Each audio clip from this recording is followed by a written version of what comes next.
Assalamu alaikum students, welcome back to Bilal Institute of Schooling. Dear students, today we are going to study about ratio and proportion series. Ratio and proportion series में हमने दो parts में lecture बनाए हुए हैं. एक part हमारा ratio को कवर करेगा. इस वीडियो में हम ओनली ऑन रेशियो को कवर करेंगे. So dear students, let's see. Ratio में हमें क्वेश्चन दिया गया है simplify the following. Simplify the following. तो फर्स्ट ऑफ ऑल रेशियो है क्या? Distance ratio is a comparison. ये कंपैरिजन होता है ऑफ टू क्वांटिटीज. दो क्वांटिटीज का कंपैरिजन होता है. बट एक बात याद कर ले, इसमें सेम क्वांटिटीज होंगी. डिस्टेंस ये बात याद कर लो, सेम क्वांटिटीज. रेशियो तभी हल होगा जब उसमें सेम क्वांटिटीज हो. सेम क्वांटिटीज नहीं होंगी तो रेशियो हल नहीं हो पाएगा. ये बात याद कर लें. और दूसरी बात कि रेशियो किसकी मदद से हल होता है? With the help of divide. ये डिवाइड की मदद से हल होता है. रेशियो में हमेशा डिवीजन को ही यूज किया जाता है. ये दो चीजें आपको याद कर देनी है. क्लियर है स्टूडेंट्स? अब आते हैं कि रेशियो की निशानी क्या है. Symbol of ratio. हम कैसे पहचाने कि ये रेशियो है? सिंबल ऑफ रेशियो में याद कर ले कि ये डबल डॉट्स जो आप देख रहे हैं, ये डबल डॉट्स ये रेशियो की निशानी है. डिस्टेंस ये रेशियो की निशानी होती है. ये आपने याद कर लेनी है कि रेशियो की निशानी हमेशा डबल डॉट्स दी जाती है. और रेशियो लिखने के तीन किस्म होते हैं. There are three kinds of showing a ratio. Ratio को शो करने के लिए तीन किस्म दिए जाते हैं. कोई भी आप एक यूज कर सकते हो. It depends on you. अक्सर बारहा जो हमें मिलता है वो इसी लाइन में मिलता है. ठीक है ना? एक तो ऐसे होता है. फॉर एग्जांपल मैं कहूं कि भाई 1:2 ऐसे. दूसरा 1/2 ये भी रेशियो की सूरत में दिया जाता है. ठीक है ना? एंड नंबर तीसरा हमारा क्या होता है? 1:2 ये भी रेशियो का ही किस्म दिया जाता है. लेकिन सारों को हमने कन्वर्ट किस में करना है? रखना किस में? हमने इस सूरत में रखना है. ये बात आप याद कर लें कि इस सूरत में रखा जाएगा, माने डबल डॉट्स वाली सूरत में रखा जाएगा. कभी कभार क्वेश्चंस में, माने कॉम्पिटिटिव एग्जाम्स में ऐसे क्वेश्चंस दिए जाते हैं. फिर बच्चों को पता होता नहीं है कि रेशियो लिखने के और भी दूसरे तरीके होते हैं. तो मसला क्या होता है? स्टूडेंट्स इन प्रॉब्लम्स को छोड़ देते हैं और जो उनकी कैश मार्क्स है वो चली जाती हैं. इसीलिए कोशिश करें ये याद कर लें. ठीक है ना? ये याद कर लें. इतना क्लियर हो गया? अब इनको हम हल करेंगे. नंबर फर्स्ट है हमारा, फर्स्ट हमें रेशियो दिया गया है 24:36. 24:36. तो हम क्या करेंगे? हम सबसे पहले देखेंगे ये कौन से नंबर्स हैं. क्या ये इवन है या ऑड है? सबसे पहले तो ये फाइंड आउट आपने करना है, इवन नंबर और ऑड नंबर. 24 और 36 दोनों इवन नंबर से, दोनों इवन नंबर से. तो इन दोनों को कम से कम 2 का पारा लगता है. 2 का पारा लगता है. फॉर एग्जाम्पल 2 का पारा 24 पर कितनी मरतबा लगा? 12 मरतबा. 12 2 24. 36 पर कितनी मरतबा लगा? 18 मरतबा. 18 मरतबा ये 22 का पारा लग गया. ठीक है डियर? अब नंबर 2, स्टेप नंबर 2. अब स्टेप नंबर 2 में हम क्या करेंगे? हम दोबारा से देखेंगे कि क्या ये दोनों इवन है या ऑड है. अगर इवन है तो इवन का ही पारा लगेगा. अगर ऑड है तो डियर स्टूडेंट्स ऑब्वियसली ऑड का ही पारा आपको चुनना पड़ेगा. ये थोड़ा सा याद कर लो. ठीक है ना? ऑड को ऑड का टेबल लगेगा, इवन को इवन का टेबल. यहां पर हम 2 का टेबल लगाएंगे क्योंकि 2 का 12 पर भी लगता है, 18 पर भी. आसानी से ये 2 का पारा पढ़ रहे हैं. 2 का पारा 12 पर 6 मरतबा. 2 का पारा 18 पर 9 मरतबा. अब आते हैं स्टेप नंबर 3. स्टेप नंबर 3 में 6 और 9. सबसे पहले तो हम देखेंगे वही स्ट्रेटेजी जो हमने पहले ही बता दिया आपको कि ये इवन है या ऑड है. इसमें कंफ्यूजन ये है कि एक साइड पे इवन है, दूसरी साइड पे ऑड है. तो हम पारा किसका रखें सर जी? ये सेंस कंफ्यूज होने की कोई जरूरत नहीं है. आपको क्या करना है? आपको 3 का पाड़ा रखना है। 3 का पाड़ा क्यों? क्योंकि 6 पर भी 3 का पाड़ा लग रहा है, 9 पर भी 3 का पाड़ा बआसानी से हम पढ़ रहे हैं। फॉर एग्जाम्पल 6 पर 2 3 दा 6, 9 पर 3 3 दा 9।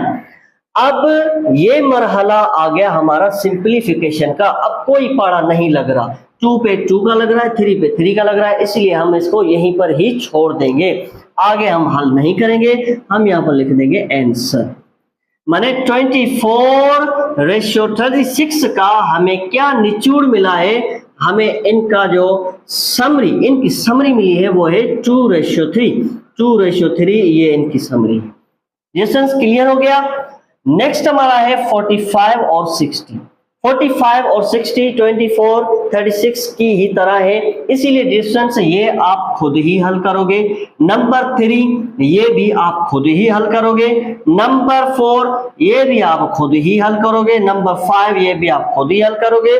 नंबर 6 भी आप खुद ही हल करोगे ताकि आपकी प्रैक्टिस हो जाए। नेक्स्ट हमारा है, ये थोड़ा सा मुख्तलिफ है, नंबर 7। ये डिस्टेंस कॉम्पिटिटिव एग्जाम्स की टेस्ट में पास्ट पेपर में से लिया गया है क्वेश्चन। नंबर 7 में है 1/10 रेशियो 1/100।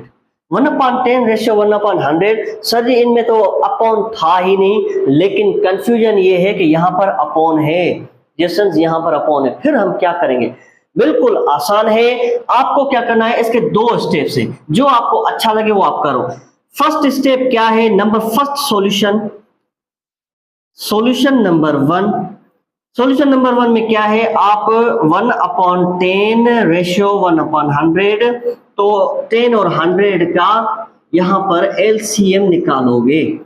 10 और 100 का एलसीएम आपको निकालना पड़ेगा। 2 का पाड़ा 2 5 10 और 50 मरतबा 100 पे 50 मरतबा। 2 का पाड़ा 5 पे नहीं लग रहा, 5 सेम रख लो। 50 पे 25 मरतबा। 5 का पाड़ा 5 1 5 5 25। 5 का पाड़ा 5 1 5। अब इनको आपसी में मल्टीप्लाई करो, 2 × 2 × 5 × 5।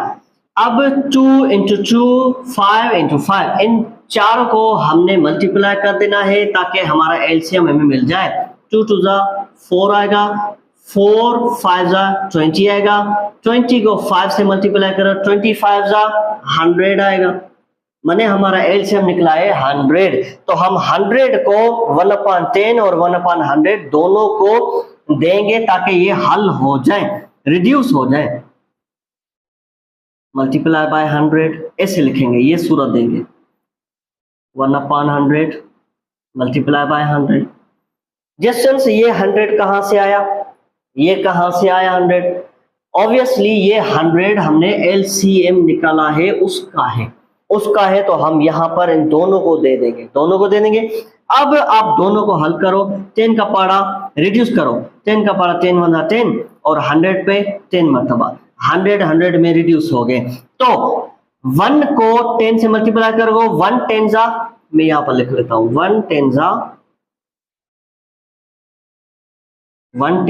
10 रेशो और 1 1 1।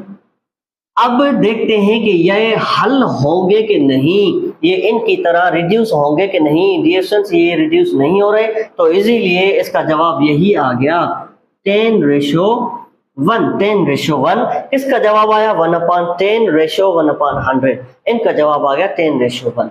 ये हो गया सॉल्यूशन नंबर 1। अब आते हैं सॉल्यूशन नंबर 2। सॉल्यूशन नंबर 2 बिल्कुल ही डिस्टेंस आसान है। आपको क्या करना है सॉल्यूशन नंबर 2 में? पहले तो इनको लिखेंगे 1/10 रेशियो 1/100। 1/10 और 1/100 का आप एलसीएम वगैरह कुछ भी ना निकालो, आप डायरेक्ट भी ऐसे हल कर सकते हो, क्योंकि कॉम्पिटिटिव एग्जाम्स में बेटा जी टाइम बड़ा ही कम होता है। तो हम एलसीएम वगैरह निकालेंगे, ये सारा मसला करेंगे, फिर ऐसे रिड्यूस करेंगे, तो हमारा टाइम कंज्यूम होता है। तो इसके लिए ये मैंने एक ट्रिक आपके लिए निकाली है, बड़ी ही आसान ट्रिक है। आप क्या करो कि जो यहाँ पे न्यूमरेटर 1 है, 1 को 100 से मल्टीप्लाई करो, माने क्रॉस मल्टीप्लिकेशन कर दो। और अपॉन 10 है तो 10 को ऊपर वाले 1 से मल्टीप्लाई कर दो। 1 को 100 से तो 100 बन गया, 1 को 10 से तो 10 आ गया। अब इनको रिड्यूस कर दो, जैसे हमने ये नंबर फर्स्ट वाला हमने जैसे ये हल किया था ना, ऐसे रिड्यूस कर दो। डायरेक्ट आप 10 का पाड़ा लगा दो, 10 1 10 और 10 10 100। जवाब देखो डिस्टेंस वही आ गया 10:1 10:1। सॉल्यूशन नंबर 1 में भी हमारा वही जवाब आया, सॉल्यूशन नंबर 2 में भी हमारा वही जवाब आया। लेकिन फर्क क्या था? फर्क क्या था कि हमारा टाइम बच गया, हमने एलसीएम नहीं निकाला, हमने रिड्यूस वगैरह के चक्कर में से हम बच गए, डायरेक्ट हल हो गए। ये होते हैं बिल्कुल ट्रिकी सिस्टम। डिस्टेंस ऐसा अगर कभी भी आपको किसी भी कॉम्पिटिटिव एग्जाम में ऐसा प्रॉब्लम आ गया अपोन वाला, तो आप डायरेक्टली आप हल कर सकते हो, इसमें कोई हर्ज नहीं है। ठीक है डिस्टेंस ओके है। अब चलते हैं नंबर 8 पर। नंबर 8 सबसे मुख्तलिफ से, सबसे पहले तो मैं इसको मिटा लूं। 8 में हमें दिया गया है 3/4 रेशो 0.6, माने डेसिमल सिस्टम में हमें ये डेसिमल सिस्टम में दिया गया, तो इसको हम हल कैसे करेंगे? बिल्कुल आसान है स्टूडेंट्स। सॉल्यूशन लिखो, सॉल्यूशन 3/4 रेशो 0.6। 3/4 0.6 को सबसे पहले तो आप क्या करो, इसकी पॉइंट राउंड ऑफ कर दो, इसकी पॉइंट राउंड ऑफ कर दो। पॉइंट राउंड ऑफ करने के लिए हम फॉर एग्जाम्पल ये पॉइंट ऑफ 10, ठीक है ना। अगर आपने ये सिस्टम अभी तक नहीं पढ़ा, तो हमने फ्रैक्शन वाले सिस्टम में ये पढ़ाया हुआ है, वो आप लाजमी लेक्चर देख लें ताकि आपका ये कॉन्सेप्ट क्लियर हो जाए। 0.6 आ गया तो 6 खाली लिख लो, अपॉन 10 आ गया, ठीक है ना। अब वैसे ही क्रॉस मल्टीप्लिकेशन करो जैसे हमने वो आपको बताया था, ठीक है। नंबर 7वां जो हमने 7th नंबर प्रॉब्लम हमने जो हल किया था, वैसे ही करो। इनके या तो आप यहाँ पर साइड पर एलसीएम निकालो, या तो आप इनको क्रॉस मल्टीप्लाई करो। मैं इनको क्रॉस मल्टीप्लिकेशन में ले जा रहा हूँ। 3 × 10 रेशो 4 × 6, ऐसे 3 को 10 से मल्टीप्लाई करो तो जवाब आएगा 30। 4 को 6 से करो, 4 6 24, ठीक है ना। अब रिड्यूस करो, 30 और 20 दोनों क्या है? दोनों है इवन नंबर्स। इवन नंबर्स है तो ऑब्वियसली क्या होगा डियर स्टूडेंट्स, यकीनन इस पर 2 का पाड़ा लग रहा है, 2 का पाड़ा हम इस पर लगाएंगे, 2 का टेबल पढ़ेंगे। 30 पे 15 मरतबा, 24 पे 12 मरतबा, ठीक है ना। अब 15 और 12 एक साइड पे स्टेप नंबर 2।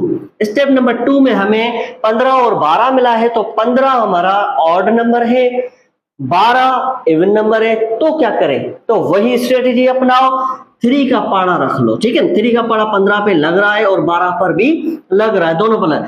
एक चीज याद कर लें कि पाड़ा वही रखना है, टेबल वही रखना है जो दोनों पर रिड्यूस हो जाए।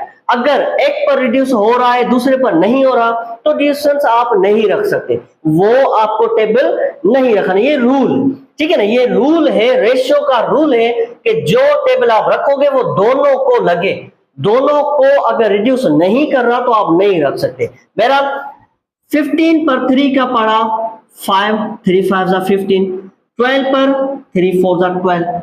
अब 5 और 4 इस पर कोई भी पाड़ा नहीं लग रहा, बिकॉज 5 जो है यहाँ पर प्राइम नंबर है, 5 को 5 का ही लगेगा और 4 को 5 का लगेगा नहीं। इसीलिए तो हम क्या करेंगे, इसको यहीं पर छोड़ देंगे, हम बोलेंगे आंसर। ये कर दो बस, 5/4 आ गया इसका जवाब। जेसन्स अब चलते हैं नंबर 9 की तरफ।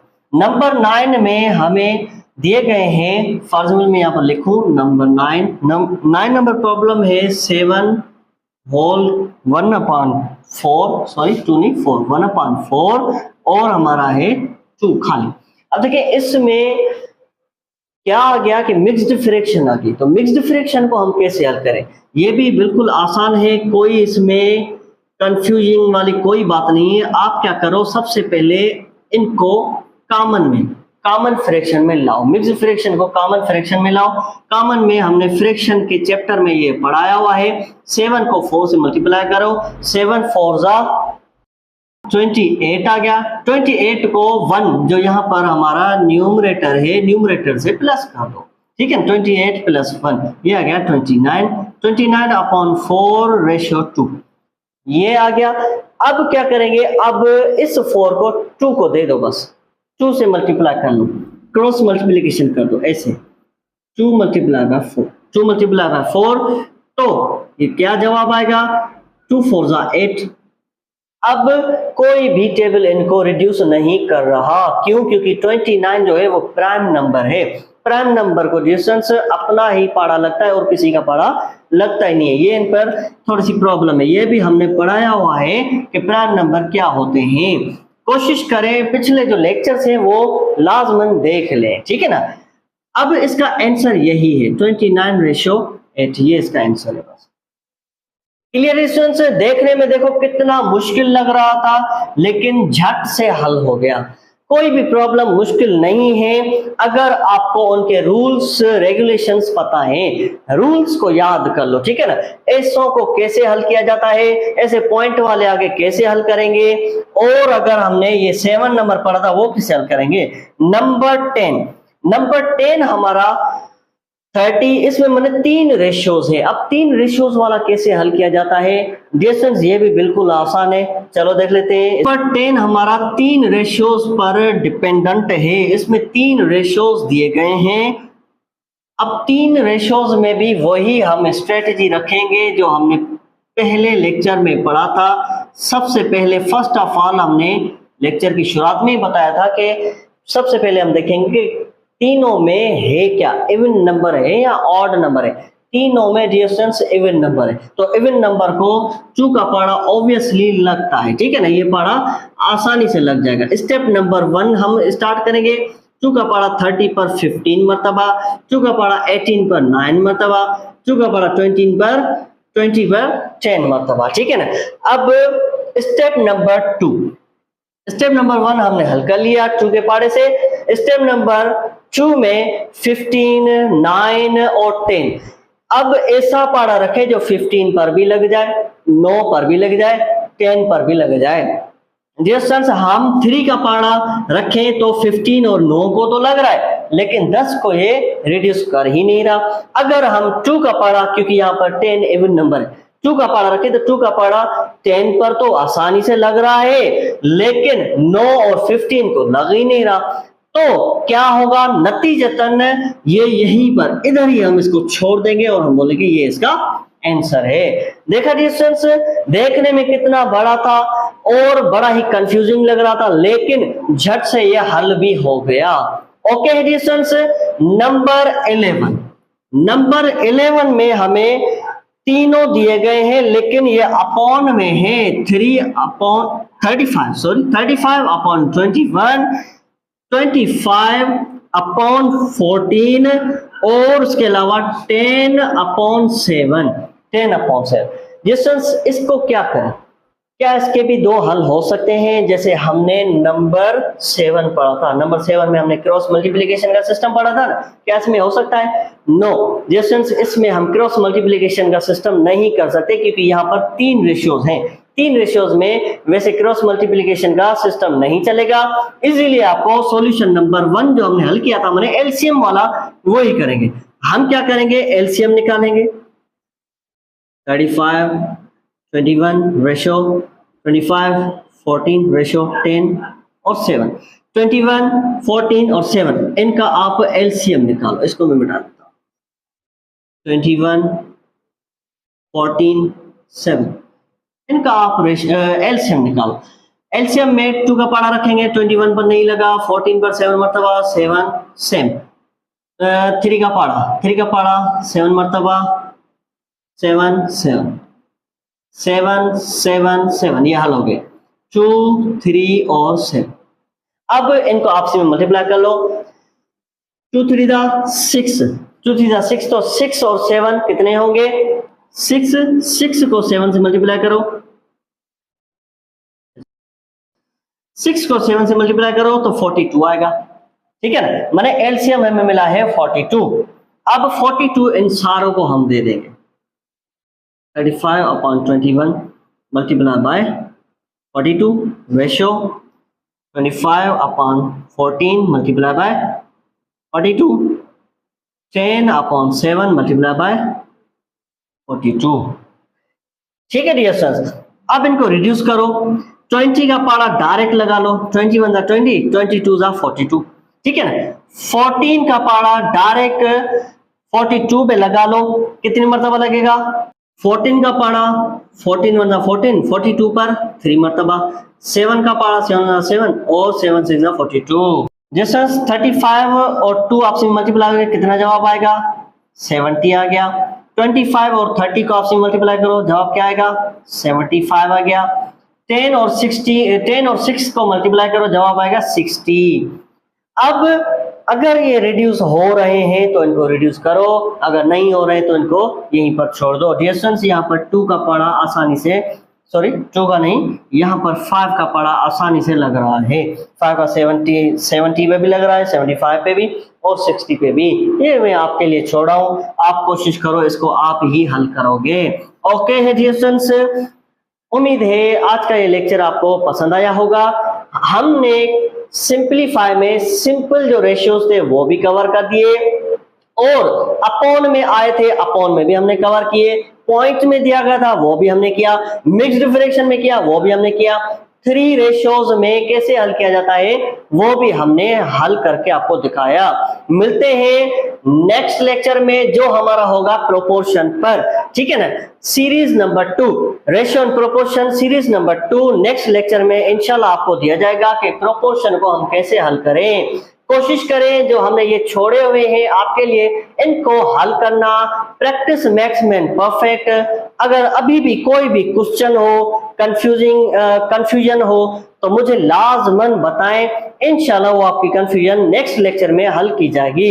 Thank you so much for watching me.